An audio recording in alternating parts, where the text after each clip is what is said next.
Oleks huvitav kuulda sinu nägemust nii-öelda Trumpi põhivalijast, keda on hakatud nimetama white trashiks.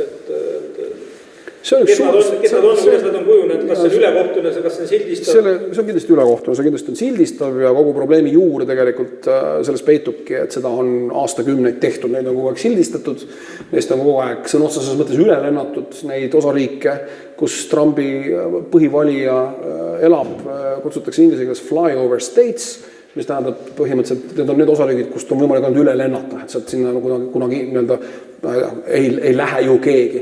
Et see on olnud aastate pikkuse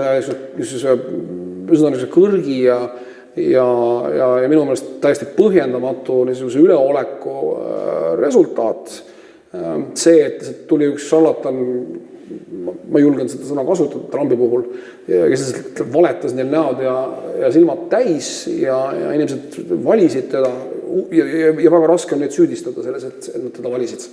Sest et ta tunnetas ära selle sentimendid ja tunnetas ära selle meeleolu. Seal oli muidugi veel inimesi, kes tal aitasid seda kampaaniat teha, nupumehi, Steve Bannon ja teised.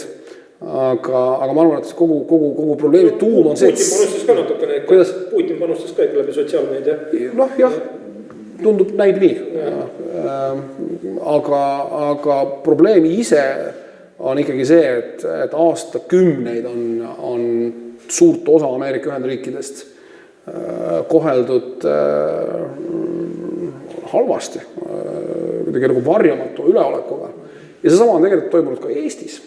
Just tasungi küsida, kas on need paralleeli? Muidugi, see on iga absoluutselt. Jällegi ma ei taha kuidagi stigmatiseerida inimesi või väita, et nad kuidagi valivad valesti või see ei ole nii. Aga see probleemi tuum, Donald Trumpi võidus on süüdi, see ei ole mingi uus või minu mõte, aga kõige rohkem on selle võidu taga Hillary Clinton, kes lihtsalt oli, kes lihtsalt sümboliseeris seda kuidagi nii stiilipuhtalt kõike seda niisugust arrogantsi ja üleolekut ja niisugust ja ta siiamaani ei suuda kuidagi nagu rahuneda ja ta siiamaani aeg-ajalt esineb väidetega, mis on lihtsalt hämmastavad ja mis tegelikult demokraatide võimalusi kui 2018. aastal võivad nagu pikas plaanis mõjutada ja demokraadid on väga mures selle pärast.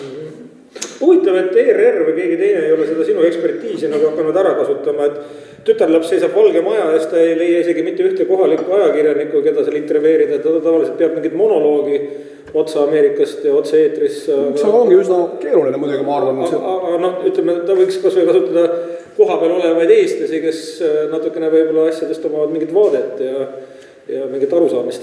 ERR, ma ei tea, sest ma ei ole jälginud neid reportaaže ja ma ei oska nende professionaalsusele. Ta refereerib, mida on keegi ajakirjanduses öelnud, mis on hetke olukord. Ta näeb operatiivset informatsiooni, aga seal jääb puudu selline analüüsi pool, et ta suudaks kellegi ekraani ette tuua, kes siis... Ega see väga lihtne, ma usun, ei ole ka. Muidugi tuleb pingutada, ega see lihtne töö ei ole. Eriti praegusel ajal, kus kõik need analüütikud on jauravad ja tegelevad oma asjadega, aga ma olen pigem huviline, et tegelikult see küsimuse alguse hobist, et see on minu hobi, et see on tõesti asi, mida ma huviga jälgin.